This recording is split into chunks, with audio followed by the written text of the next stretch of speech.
Been walking through the Navy Exchange and wonder why all the Naval Pride and Heritage gear is horrifically ugly and you wouldn't actually wear it. Have you ever wanted some really cool gear and you just don't know where to go? Well, I got you, fam. Go to dgutspodcast.com immediately. Get yourself some Naval Pride and Heritage gear you'll actually wear in public. We're working on new designs all the time, open to ideas. We're trying to create a brand that lets you display that pride, but doesn't make you cringe. Also, if you're willing to and you're able to, please go to patreon.com/dgutspodcast, pick one of the 5 tiers and become a patron today. What's up, everybody? Let's spin some yarn. All right. So this is right after that last McPon thing, but it's not really relevant. What is relevant is I want to talk about the idea that there are chiefs that still exist that are in senior positions that believe that, one, participation in the chief season is not mandatory, that you can just opt out if you don't want to do it, and that subsequently, if somebody doesn't want to do it, that the right answer is to tell them that, oh yeah, you'll just get pinned when you get paid and you'll be an E7 and not a chief. There was a time greater than 10 years ago that the chief season was in fact optional. There was no written policy document, which arguably there still isn't, unless I'm missing it. I went looking for it earlier. It used to be in the MCPON's guidance each year that participation was mandatory. And I want to say that started with Stevens, but I could be wrong. And I don't see it in Honey's. So therein lies the problem that even in the naval leadership development continuum instruction, and it's that OpNav instruction 53 something, I don't know. And then all the subsequent other documents I could find, it's not actually, it doesn't actually explicitly say that it's mandatory. And then the OpNav lists every conceivable optional and mandatory leadership development and education event in the entire Navy, and the chief season's not in there. So, but that aside, the understanding is that it's mandatory, right? Should there and was there a document that said that? There should be, and there was. I don't know if there still is. I can't find it. It's not in the ELD nav admin that I saw either. So, if somebody's aware of the document, please let me know. But so you could make an argument that it's not mandatory, whatever. Okay, there apparently is an opening there because we suck at policy documents, especially when it relates to anything to do with the chief's mess and initiation and all that shit. But I'm just going to operate on the premise that it's mandatory because I would assume that if you ask anybody in high-level CMC billets, they're going to say, yes, it is, in fact, mandatory, leadership development training, right? It's a mandatory training event. And it's not you can't promote without it or something. It's not passing the PRT or teaching to the creed. It's those things are actually mandatory. Again, I have no idea where that's written down, but apparently it is. The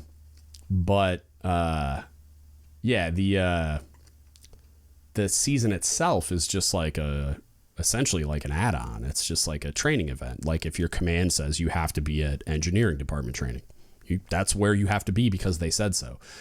So the understanding is that it's mandatory. As gray as that is, because of the policy document stuff. So either way, effectively, regardless, that's not even my issue with it. My issue is when a sailor does not want to participate or has very valid reasons to not participate, they're separating and they're struggling with mental health issues and they just don't want to advance, that the answer provided to them by a master chief in an SEL type, a command SEL position, the answer is, oh yeah, whatever, you'll just promote and then you'll be an E7 and not a chief. That we should not, that shouldn't be possible. And the reason why I say that is the answer literally is not, but also should not be, if you give a shit about your sailors and your people at all, be that like, oh, we're just going to ostracize you from the organization because we have the leadership aptitude of a fucking third grader. Like, that shouldn't be the answer anyway.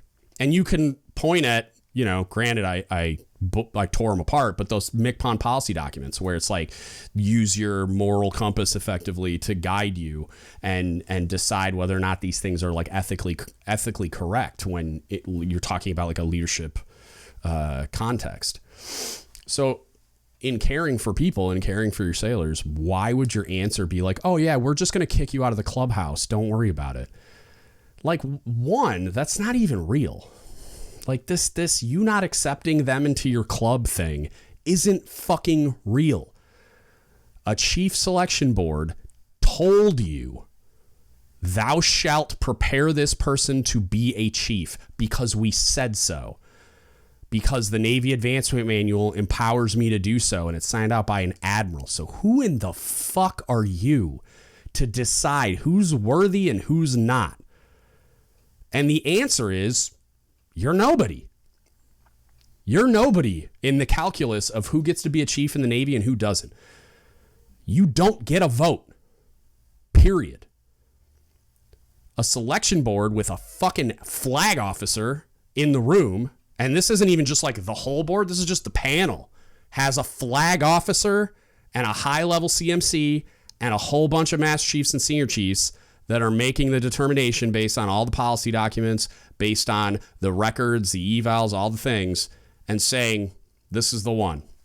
And then they submit that list. Then it goes through an entire chop chain, all the way up to the chief of naval personnel who signs it out and says, these people will be chiefs. The only part you play in this entire process is getting them ready to be a chief, period. Not for you to decide whether or not, or act like the Chiefs initiation season is some kind of fucking selection process or like filter of some kind, and that when we get to acceptance, you get to decide whether or not they're going to be there or not. Or if they decide that they don't want to do this, that your answer is we're going to vote you off the island. Like, Jesus fuck, man. This is not the way you do this at all. Like, this is not leadership. This is not you caring for your people. This is idiocy. This is willful fucking ignorance. Read an instruction. Read the guidance from your MCPON. Read anything meaningful that applies to the chief season. This isn't real. And then it gets better. Go to the Navy Advancement Manual, Chapter 7. Service members can decline advancement. It's as simple as signing a page 13 saying, yeah, I get it. It's permanent and I'm not going to get advanced. Sign here. Goes to PERS like 803, I think. And in the record, boom, Dunsky. It's over. And in the case of one, and like the reason I'm like so fired up about this is because I've heard 3 different stories and encountered one I've talked about on the podcast a long time ago, but like I've heard 3 different stories this week, like within the last like 4 days, about shit like this happening in different places. Where like a chief is going through the season after not like electing to not participate last year and then got voted off the island and treated like not a chief. So now he's wearing anchors while he goes through the chief season. And that's one situation that should have never fucking happened. Because like if you get to acceptance and they're not ready, that's your fault. Point blank, period. There's no wiggle room there at all. There's no passing the buck to this chief select. It's your job to develop them as a leader and to prepare them for those anchors on pinning day. And if they're not ready, you failed. So that's one, right? The other one, kid struggling with mental health issues, it intends to separate as EAOS in the spring and was selected to chief and has absolutely no desire to go through the stress of the chief season because mental health issues, and they just have no desire to promote, no desire to be a chief. They're getting out. They don't care. 100%, no doubt in their mind, I don't want this.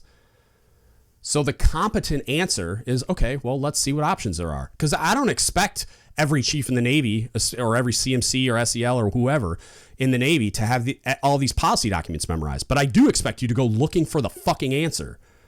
And it took me 90 seconds upon entering the Navy Advancement Manual, which is the logical place to start, and you just scroll down past the revisions things, and then there's a table of contents, and you get to chapter 7, and it legitimately, I didn't even get to the chapter. It said members declining advancement. Oh, okay. Go to 7 TAC 20, boom. And it's like a paragraph that'll take you 10 seconds to read. And it has an example of the page 13. Click print on that page, hand it to your admin people. We're done here. That's taking care of a sailor. And that's an option that they get to exercise. And you don't get to punish them because they don't want to be a member of your fucking club. Because it's not real. This isn't a fraternity. Or a sorority. Or a fucking secret decoder ring club. Or whatever the fuck you want to call it. That's not what this is. It's a formal and professional organization of senior enlisted non-commissioned officers who are charged with the care of enlisted personnel in the U.S. military. Violently remove your head from your ass and start doing the thing you're supposed to be doing. Because this shouldn't be possible. It shouldn't even be a conversation that's had. Like there should be no one even in sniffing distance of a command SEL position that doesn't know these things and that doesn't understand this to be like what it is. And not just like some type of frat that we get to decide who's cool and who's not. And, oh, you don't want to play the game? Okay, bye. You can wear the anchors, but you're not one of us. Like, are you really? Are you a third grader and somebody just janked your G.I. Joe? Like, what are you doing? You have no business wearing anchors at all if that's how you approach things. And if that's how you really legitimately view this. Like I saw some dude saying that Chief Selects shouldn't be able to post questions in that Ask the Chief Facebook group. And a bunch of people chimed in that they agreed. And they might be like crusty old retired dudes. I don't know. But like, why? The whole point of the fucking group is, you guessed it, to ask the chief.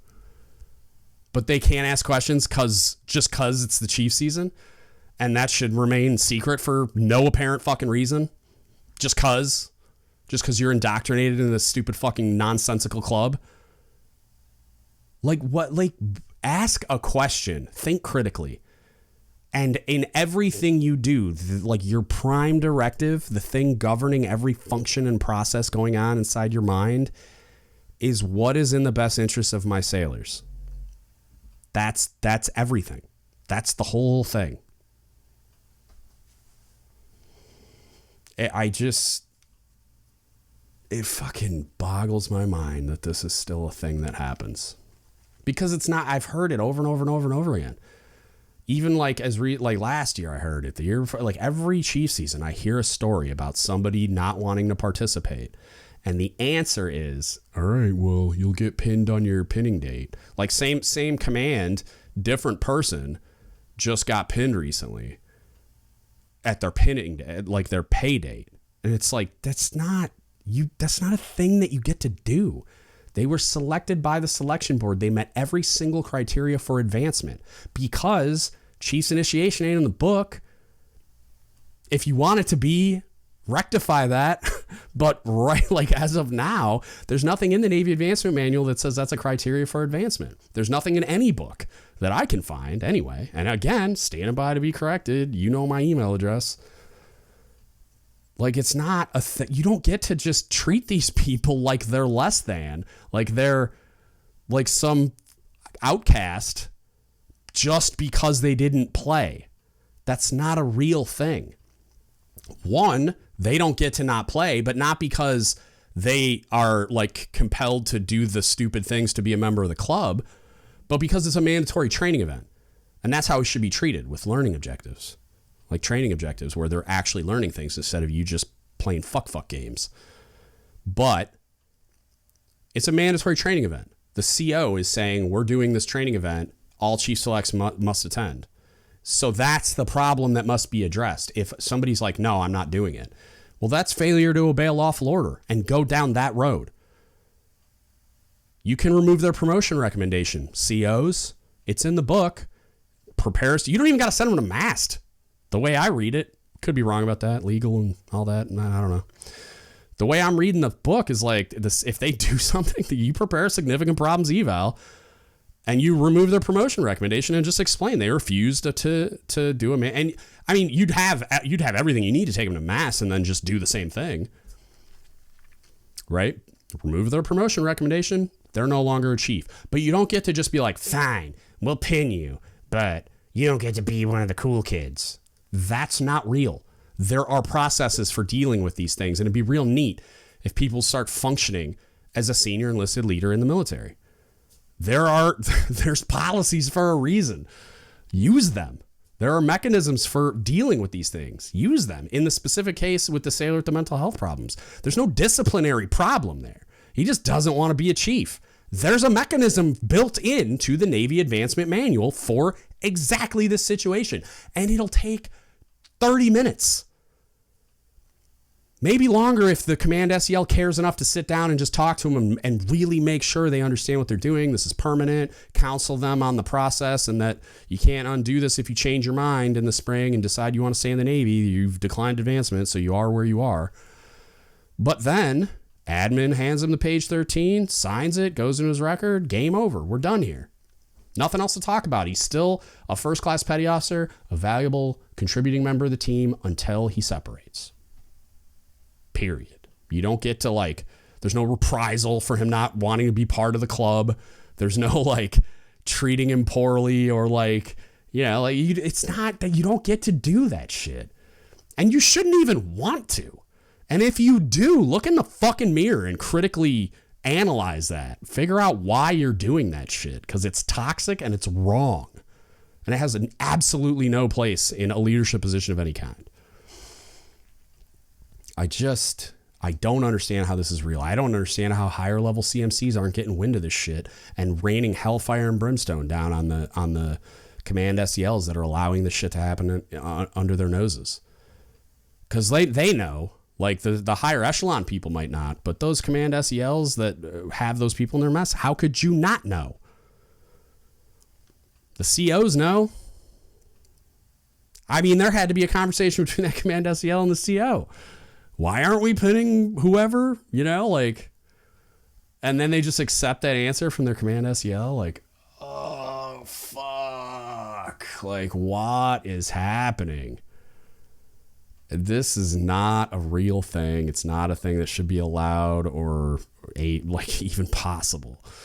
But here we are, fucking it up at a high rate of speed, and it breaks my heart because these sailors don't deserve it. The Chiefs mess can and should be better than this, especially the people who are in the positions that are having these conversations. These are not brand new chiefs that just don't know what to do with their hands. It's people that have been around for a long time wearing stars over their anchors. Figure it the fuck out. I'm at my wit's end with this shit. Because this is shit is toxic, man. This is fucking wrong. Bright red line crossing wrong. Ethically wrong. Morally wrong. Just fucking wrong. I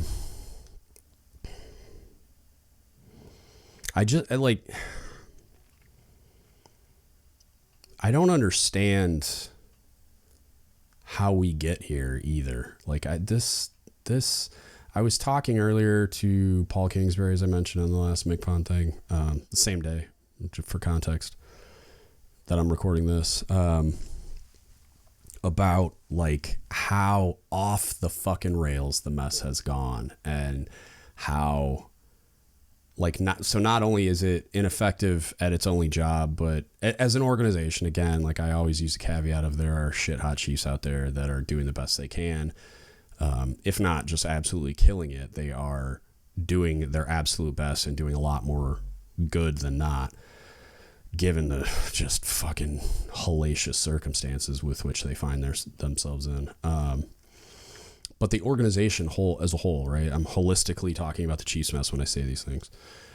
It's so fucking broken culturally, I want to say just fundamentally, the policy that barely exists. If it does, we have no idea what our identity is. We're not doing any of the things that we like to put on bumper stickers and t-shirts and act like all the value that we act like we add to the Navy. I would argue that as an organization, we're not. We're probably actively sabotaging a lot of that with our actions. And it's just like, at what point do we recognize it? And like, I see a little bit, like little flickers of recognition in those MCPON policy memos that are coming out about not, they're very nerfed. They're like, not accepting the status quo and stuff like that. But it's super frustrating to know that these things are real, and these sailors are afraid to do anything about it. There's lots of chiefs that don't agree with it, that are afraid to speak up. Like, there's just so much shit and I don't believe that the majority of people, I still don't believe the majority of the people that comprise the mess are toxic or don't want what's in the best interest of their sailors. I just think that like everything has been set up and just is operating in a way that makes them afraid to be the one that is going against all the norms and just the like cultural expectations and stuff like that. Like, they're afraid of being ostracized because, just like I just talked about all this shit about these new chiefs, like they'll do it. The organization will eat its own, and it's fucking ridiculous and wrong and counterproductive and just like leadership incompetence on a scale that like it almost feels too generous to call it leadership incompetence. And so like we were talking about like how we're at this point where it's like, I was always an advocate for just fixing it, right? And that may still be possible, but I'm starting to lean a lot harder towards like tearing it down to the fucking studs, man. Like, just ripping the shit, burning it down, and then building back up from a more solid and logical foundation directed at doing the things we're actually supposed to be doing. Yeah, this shit. My soul hurts. If you've encountered these situations or you're going through it right now, like, hit me up. I would love to advocate on your behalf, because this should not be happening ever, period. If you need to get a hold of us, you can email us, don'tgiveuptheshitpodcast@gmail.com. You can DM us on Instagram, Reddit, or Discord at DGUTSpodcast.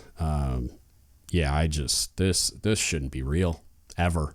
And I hear it every year. And this year I've heard it a bunch more than normal. And it's just like, how? This it shouldn't be possible. But here we are. That's it. That's what I got for you today. If you want to support us, go to dgutspodcast.com. There's a donate button on the website. You can go to dgutsapparel.com, get yourself some naval pride and heritage gear you'll actually wear in public, or go to patreon.com/dgutspodcast, and become a patron and help us out that way. If you can't spend money, you can just like, share, subscribe, review us on all platforms for all the things, share the videos, subscribe on YouTube, stuff like that.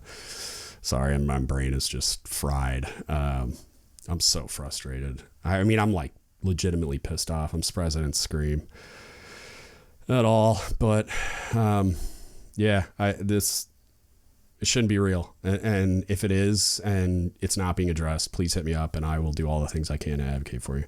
And that's it. That's what I got for you today. Thank you so much for listening, and don't give up the ship. Hey, shout out to all our level 5 patrons, Victoria Livingood, William McIver, and Mark Galagos. To all our other patrons, we really appreciate your support. Helps to pay all the bills, expand the platform, and we couldn't do it without you. Thank you so much. Please hit the like button, drop a comment down below on what you thought, and subscribe to the channel.